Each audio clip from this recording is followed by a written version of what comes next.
मेरी आवाज जहां तक पहुंच रही है, मधेपुरा के कोसी क्षेत्र के आप तमाम निवासियों का मैं क्रांतिकारी इस्तकबाल करता हूं। आपको जय भीम और लाल सलाम करता हूं। दोस्तों, सबसे पहले आप लोगों की जानकारी के लिए बता दूं कि कल बिहार के लाल जगदीशपुर प्रखंड के देवटोला गांव के निवासी, भोजपुर जिले के वासी रमेश रंजन जी की शहादत हुई है। यहां से इस मंच से जनगण मन यात्रा की तरफ से हम लोग उनको भावभीनी श्रद्धांजलि देते हैं और उनके परिवार के साथ अपनी संवेदना व्यक्त करते हैं। दोस्तों, जैसा कि आप तमाम लोगों को हमारे पूर्व के वक्ताओं ने बताया होगा कि हम लोग एक यात्रा पर हैं। इस यात्रा का नाम है जनगण मन यात्रा। ये यात्रा 30 जनवरी से जो बापू का बलिदान दिवस है, बापू की कर्मभूमि चंपारण से शुरू हुई है और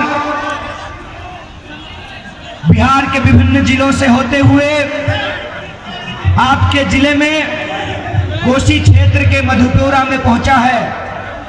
मधेपुरा की इस महान भूमि को मैं नमन करता हूं, प्रणाम करता हूं और प्रणाम करते हुए यहां से यह यात्रा आने वाले दिनों में विभिन्न जिलों से होते हुए 29 तारीख को 29 फरवरी को पटना के गांधी मैदान में देश बचाओ नागरिकता बचाओ महारैली के रूप में परिवर्तित होने वाला है। इस यात्रा का मूल उद्देश्य यह है कि जन जन तक पहुंचा जाए, हिंदू हो या मुसलमान, अग्रणी हो या पिछड़े, दलित हो या महादलित, महिला हो या पुरुष, मिथिला के क्षेत्र के लोग हों या कोसी के, सीमांचल के, अंग के, मगध के, पाटलिपुत्रा के, भोजपुर के तमाम इलाकों में यह संदेश पहुंचाया जाए कि देश की जनता एकजुट हुई है।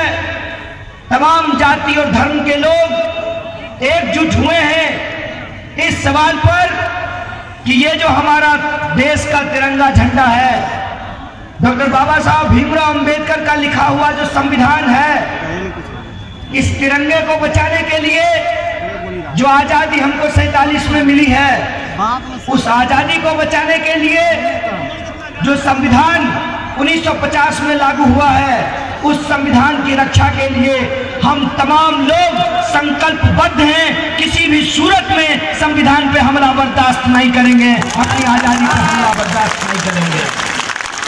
इसीलिए मैं आप तमाम लोगों से भी ये अपील करने के लिए आया हूं, जो बुजुर्ग यहाँ बैठे हैं मैं उनके बेटे के समान हूं, जो माताएं यहाँ बैठी हैं मैं उनके बच्चे के समान हूं, जो बहनें हैं उनके भाई के समान हूं और जो नौजवान हैं उनके दोस्त के समान हूं।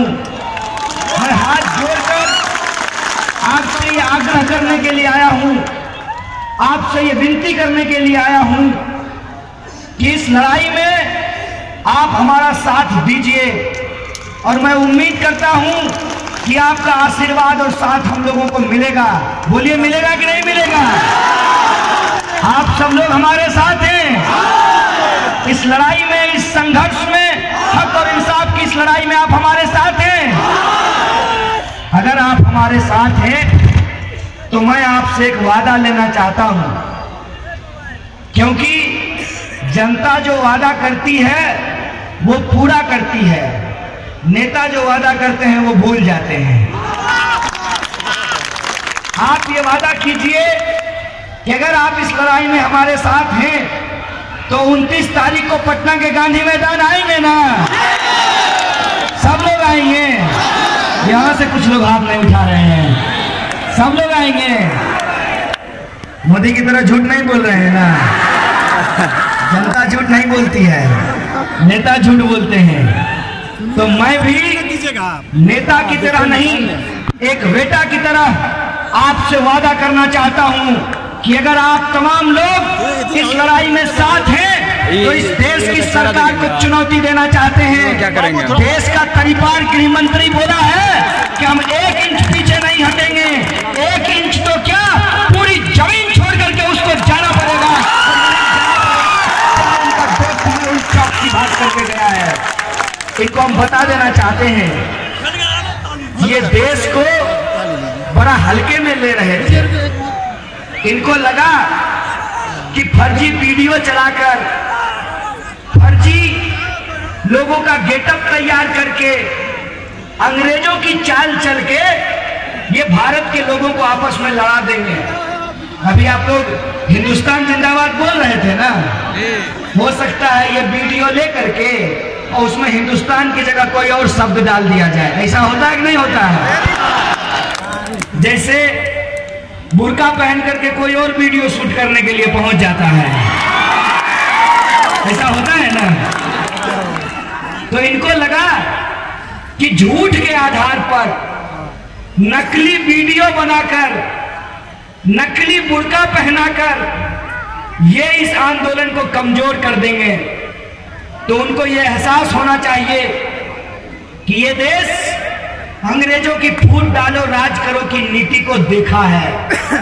इस देश के लोगों को पता है कि किस तरीके से अंग्रेज गाय का मांस मंदिरों में फिकवाते थे और सुअर का मांस मस्जिदों में फिकवाकर इस देश में हिंदू और मुसलमान करवाते थे। ये देश एक बार धर्म के आधार पर बटा है। क्या आप इस देश को दोबारा बटने देंगे? जब इस देश को हम दोबारा नहीं बटने देंगे तो धर्म के नाम पे जो धंधा करने वाले लोग हैं उनकी दुकानदारी बंद करेंगे। उनकी दुकानदारी इसलिए बंद करेंगे कि इस देश का संविधान हमको हमारा धर्म मानने की इजाजत देता है। हमको इस बात की इजाजत देता है कि आप टीका लगाते हो या टोपी पहनते हो, आपके साथ कोई भेदभाव नहीं किया जाएगा। इस बात की इजाजत देता है कि आप पूजा करते हो, आरती करते हो या सजदे में सर झुकाते हो, आपके साथ कोई भेदभाव नहीं किया जाएगा।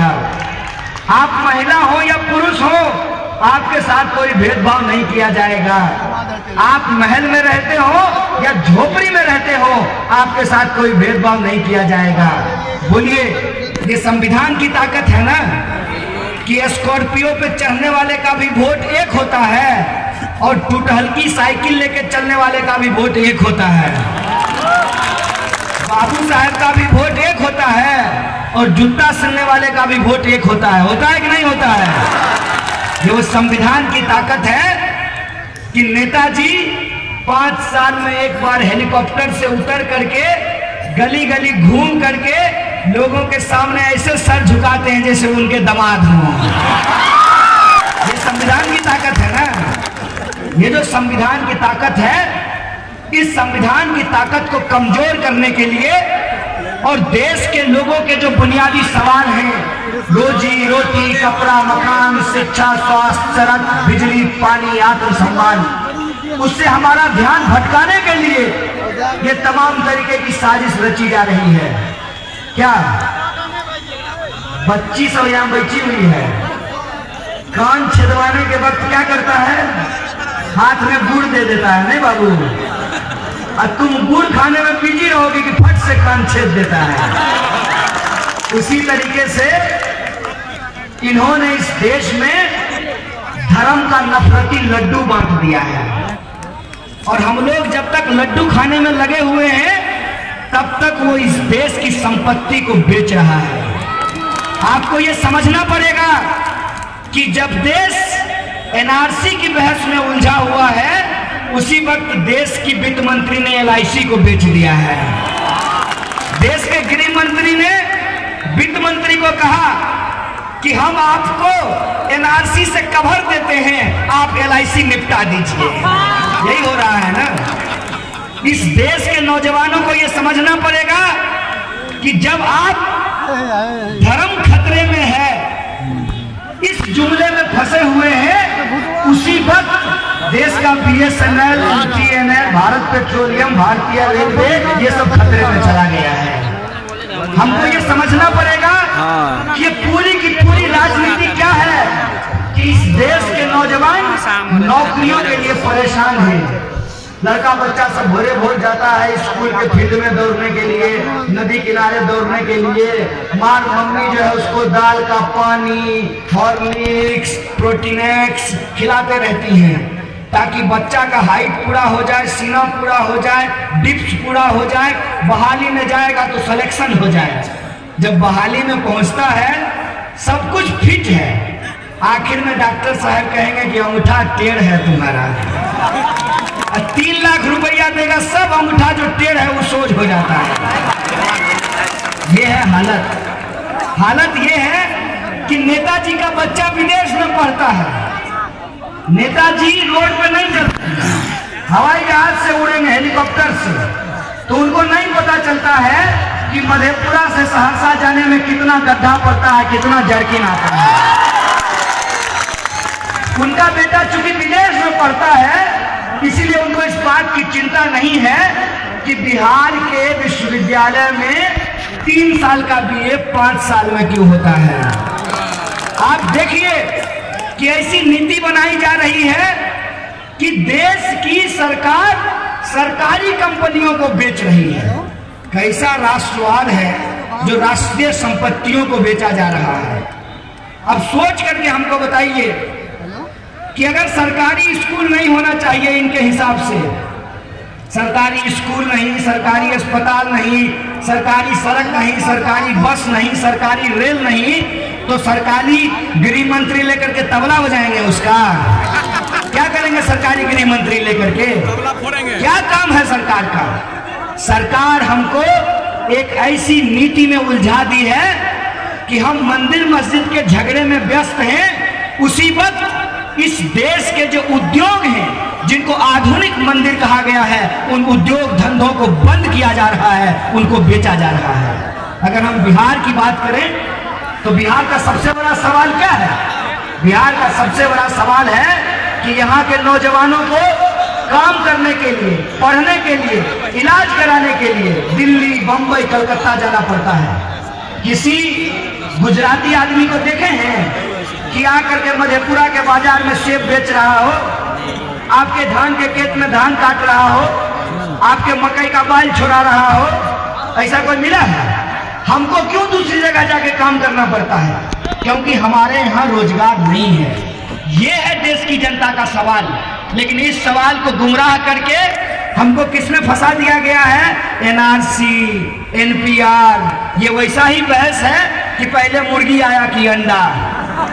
आप ये बहस करते रहे कि पहले NPR होगा कि NRC, अगर NPR होगा तब NRC होगा कि NRC होगा तब NPR होगा, और NPR होगा और NRC होगा तो इसमें CA का क्या काम है?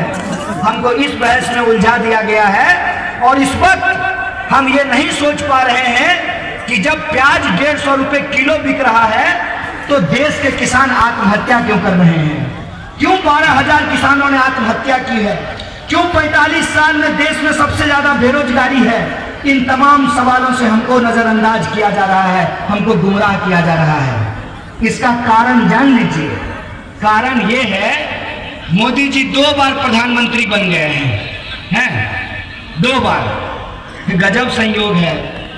मोदी जी की पत्नी का नाम यशोदा है और मेरा नाम कन्हैया है। गजब का संयोग है। मोदी जी 2 बार प्रधानमंत्री बन गए हैं। अब अमित शाह भी फावड़ा बांध लिया है, एकदम लगौटा टाइट किए हुए हैं कि अब हम प्रधानमंत्री बनेंगे। लेकिन बनेंगे कैसे? काठ की हांडी तो बार बार नहीं चढ़ती है।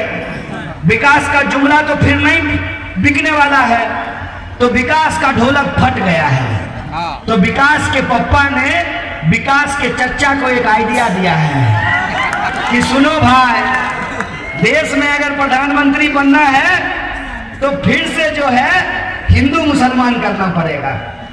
तो हिंदू मुसलमान कैसे किया जाए भाई?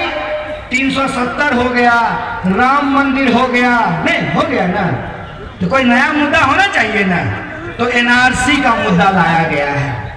लेकिन कहते हैं ना, जाको रही भावना जैसी प्रभु मूरत दिखाई तीन पैसी, रामचरितमानस में ये लिखा हुआ है।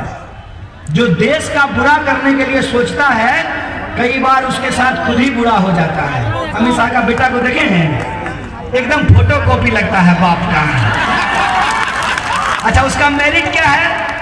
हम लोगों से पूछता है कि तुम्हारा क्या मेरिट है, तुम मेहनत नहीं करते हो, ठीक से पढ़ाई नहीं करते हो, इसलिए तुमको नौकरी नहीं मिल रहा है। नीलम पहन लो, नौकरी मिल जाएगा। भाग्य में नहीं था नौकरी, इसलिए नौकरी नहीं मिला। तो मन में एक सवाल आता है, अमित शाह का बेटा कौन सा मेरिट वाला है? यही मेरिट है ना उसका बाप दंगा कराया था, यही मेरिट है ना। कैसे, किस बात के लिए उसको बीसीसीआई का सेक्रेटरी बना दिया गया है? क्या मेरिट है उसका? ये तमाम सवाल हमारे मन में ना आए, इसीलिए एनआरसी का बहस खड़ा किया गया है। और इनको ये लगा कि जैसे आसाम में एनआरसी हुआ, अगर पूरे देश में एनआरसी हो जाएगा तो देश में एक नया मुद्दा होगा, लोग उस मुद्दे में उलझे रहेंगे। नहीं, गैया कभी कभी जो कान से दवाई पिलवे हो, केना पिलवे छो? गैया पहले घास दे देलक, आ गैया मुंह फाड़ला, घास खातिर वो पट ओकरा मुंह कान घुसाई देलक। तो इस देश में जो है एनआरसी का एक मुद्दा दे दिए, हम लोग इस मुद्दा में उलझे रहे, तब तक ये देश का जो है बंटाधार करते रहेंगे, ध्यान ही नहीं जाए। 45 साल में देश में सबसे ज्यादा बेरोजगारी है। पिछले 5 साल में 3 करोड़ 16 लाख लोगों की नौकरियां चली गई है, 3 करोड़ 16 लाख। और आपको लगता है कि आपका बच्चा अभागा है, आपका बच्चा अभागा नहीं है। आपका बच्चा बहुत मेहनत करता है, बहुत मुश्किल परिस्थिति में पढ़ता है।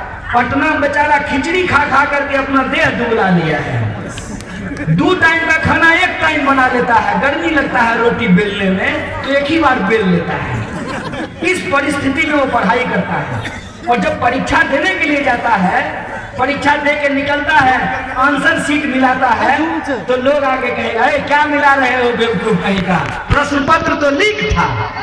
सोचिए उस विद्यार्थी पे क्या बीतता होगा।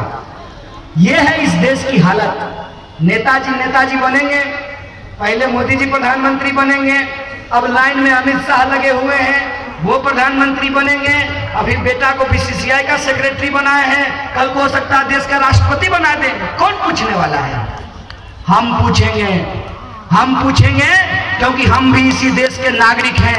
ये देश जितना अमित शाह का है उतना हमारा आपका भी है, इसलिए हम ये सवाल पूछेंगे। और हम ये सवाल ना पूछें, इसीलिए हम लोगों को एनआरसी में फंसाया गया है। बुद्धि क्या लगाया कि जैसे आसाम में एनआरसी हुआ है, पूरे देश में एनआरसी करेंगे। कई बार लोग बेसी होशियार बनता है ना, बेसी काबिल। देखो कहावत है देहाती, ऐठ मूतता है तो देह पे पड़ जाता है। तो कहावत सुने हैं, बहुत मशहूर कहावत है ये मिथिला कि ऐठ मूतने वाला देह पर पड़ता है। तो इसको 303 सीट आया। जनता इसको हिंदू मुसलमान करने के लिए वोट नहीं दी थी, जनता इनको इसलिए वोट दी थी कि जनता दूसरे राजनीतिक दलों से दुखी थी। जनता इसलिए इनको वोट दी थी कि ये विकास करेंगे, ये काला धन वापस लाएंगे, बच्चों को नौकरियां देंगे, महिलाओं पे अत्याचार रुकेगा, किसानों की आत्महत्या रुकेगी, उनकी आय दोगुनी की जाएगी। इन सवालों पे वोट दिया था ना, कि हिंदू मुसलमान करने के लिए वोट दिया था। ये अति उत्साह में जब इनको 303 सीट मिल गया तो इनको लगा कि हमको जो मन करेगा सो करेंगे। ऐसा लगता है देश इनके बाबूजी का बपौती हो, जो मन होगा सो करेंगे, इनको ऐसा लगता है। तो ये क्या किए, आनंद फानन में, कैमरा होता ही ऐसा चीज है, कैमरा किसी के सामने ले जाइएगा ना तो अच्छा आदमी अलबला जाता है। वो पूछिएगा उसका नाम तो अपने बाप का नाम बताना शुरू कर देता है। क्या जी ऐसा होता है कि नहीं? पत्रकार लोग बताएंगे कि लोग जो है कैमरा लगा करके बहुत लोग का ब्लैकमेल भी इसी तरह से करते हैं। तो अमित शाह को पूछ लिया तो क्या पूरे देश में एनआरसी लागू कीजिएगा? अपने आप को आदमी चाणक्य समझता है, तो बोला हाँ पूरे देश में एनआरसी लागू करेंगे। चमराग जगवान है? अब मधेपुरा मगर पैदा लेता, गुजरात में पैदा नहीं लेता, तो मधेपुरा के लोग सिखा देते, रे बाबू यही मुंह पान खिलाता है, यही मुंह जूता खिलाता है। तो अपना 303 सीट आया है, घमंड में जो है बोल दिए पूरे देश में एनआरसी लागू करेंगे। इसके बाद क्या हुआ कि आसाम की एनआरसी की लिस्ट जारी हुई, और लिस्ट जब जारी हुई तो 19 लाख में से 15 लाख हिंदुओं का नाम काट करके हटा दिया गया। अब बताइए खेला गड़बड़ा गया ना? यही कहा करके वोट लेते हैं कि हिंदू खतरे में है? अब 19 लाख में से अगर 15 लाख हिंदुओं का नाम बाहर कर दिया तो हिंदू वोट देगा? हिंदू वोट नहीं देगा। तो जो हिंदू हृदय सम्राट का हवा है वो हवा नोचा जाएगा जी। ये हवा नोचाने लगा, तब इनको आइडिया सूझा कि क्यों नहीं सीएए एक नागरिकता कानून ले आते हैं, जिससे हिंदुओं के बीच में हम ये अफवाह फैलाएंगे कि हिंदुओं को नागरिकता देने के लिए कानून ला रहे हैं। असली मसला ये नहीं है, असली खेला ये नहीं है। अगर हिंदुओं को नागरिकता देने के लिए कानून लाना होता तो 2003 में भी एक कानून लाया गया था। जब 2003 में कानून ला दिया गया तो 2019 में कानून लाने की क्या जरूरत थी? क्या जरूरत पड़ गई 2019 में कानून लाने की? देश का कानून जब पहले से ये कहता है कि इस देश में आने वाला कोई भी व्यक्ति अगर इस देश में शरण मांगता है तो उसको शरण दी जाएगी। अगर हमारे झंडे में भरोसा जताता है, हमारे संविधान को मानता है, तो उसको नागरिकता दी जाएगी।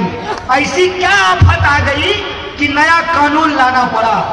आफत यह है कि जब 19 लाख में से 15 लाख हिंदुओं का नाम बाहर आया और ये बोल दिए कि पूरे देश में एनआरसी करेंगे, मतलब पूरे देश में एनआरसी करने का मतलब करोड़ों हिंदुओं का नाम और उनकी नागरिकता छीनी जाएगी।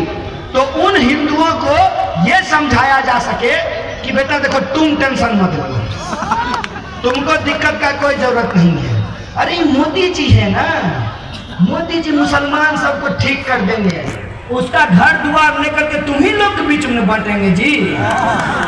ये झूठ बोला गया और ये बात आप तमाम लोगों को पता है। ये बात टीवी पे नहीं बोली जाती है, ये बात फेसबुक पे नहीं लिखा जाता है, लेकिन जब आप चाय की दुकान पे बैठिएगा, पान की दुकान पे बैठिएगा, उस समय यही बात बोली जाती है। आप तमाम लोगों को पता है कि ये बोला जाता है, ए बुड़बक तुमको क्या दिक्कत है जी, तुम्हारा नाम कन्हैया है, तुम काहे टेंशन ले रहे हो? एनआरसी के तहत अगर तुम्हारा नाम कट जाएगा तो सीए के तहत नागरिकता ले लेना। तो हम लोग के जैसा आदमी है ना, हम लोग तुरंत समझ जाते हैं, हम बोलते हैं अरे डपोर संघ, बुद्धि है तो थोड़ा इस्तेमाल करो ना। नागरिकता लेंगे उससे पहले नागरिकता छोड़नी पड़ेगी ना, और नागरिकता जब छोड़ेंगे तो बाप दादा का जमीन भी छोड़ना पड़ेगा ना। जब आप नागरिक नहीं हैं तो आपकी पुश्तैनी जमीन आपके कैसी है? आपका बैंक का खाता भी सील होगा ना, और आपका वोट देने का अधिकार भी छीना जाएगा ना। ये बात लोगों के बीच में फैलाई गई और इनको लगा कि जैसे ये हर बार हिंदू और मुसलमान करके इस देश की जनता को गुमराह कर देते हैं, इस बार भी वो गुमराह कर देंगे।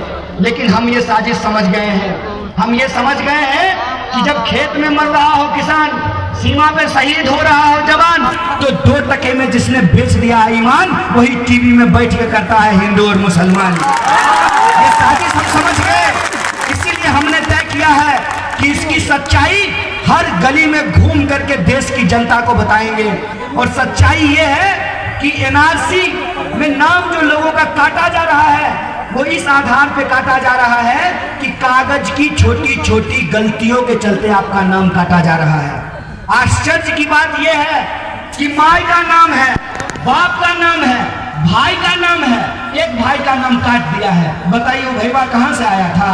पेड़ पे लटका हुआ था, तो पिता था कि माई बाप तोड़ के ले आए थे? माई का नाम है, बाप का नाम है, भाई का नाम है, दूसरा भाई भारत का नागरिक कैसे नहीं है? ये पूरी तरह से एक फर्जीवाड़ा है, ये फर्जी बहस है। इस फर्जी बहस में देश को फंसा करके उस नीति के तहत कहते हैं ना, गांव में भेड़िया घुस जाएगा तो आप बस्ती में आग लगा दीजिएगा। घुसपैठियों की पहचान करने के नाम पे आप जो है देश के नागरिकों को परेशान कीजिएगा। देश के नागरिकों को परेशान करने के लिए, देश के नागरिकों को उनकी नागरिकता का इम्तिहान देने के लिए ये फर्जी प्रक्रिया शुरू किया गया है। बोलिए, आप इस प्रक्रिया को मानेंगे? आप एनआरसी मानेंगे? आप एनपीआर मानेंगे? अगर नहीं मानेंगे तो आपको अपने हक के लिए लड़ना पड़ेगा, और सिर्फ अपने हक के लिए नहीं, वो जो छोटा छोटा बच्चा आपकी गोद में है उस पीढ़ी को बचाने के लिए आपको लड़ना पड़ेगा। कल को वो बच्चा जब जवान होगा और आपसे पूछेगा, पापा जब देश के संविधान पे हमला हो रहा था, मम्मी जब देश के संविधान पे हमला हो रहा था तो आप क्या कर रहे थे? तो कहिएगा मधेपुरा गए थे जनगण मन यात्रा में शामिल होने के लिए, 29 तारीख को पटना गए थे नीतीश कुमार से सवाल पूछने के लिए। उसके आंख में आंख मिला करके आप जवाब दे पाइएगा कि जब देश पे हमला हो रहा था तो तुम्हारे भविष्य के लिए हम लड़ रहे थे। इसीलिए मैं आप तमाम लोगों से यह आग्रह करने के लिए आया हूं, आप 29 तारीख को पटना के गांधी मैदान में आइए। हम बिहार सरकार से ये अपील करेंगे, बिहार सरकार से ये मांग करेंगे कि बिहार विधानसभा में आप एनपीआर, एनआरसी और सीए के खिलाफ रेजोल्यूशन पास कीजिए। और अगर नहीं पास करेंगे तो हम गांधी के रास्ते पे चलकर, बोलिए गांधी को मानते हैं कि गोडसे को? अगर गांधी को मानते हैं तो गांधी के रास्ते पे चलकर अभी सरकार के साथ और सहयोग करेंगे।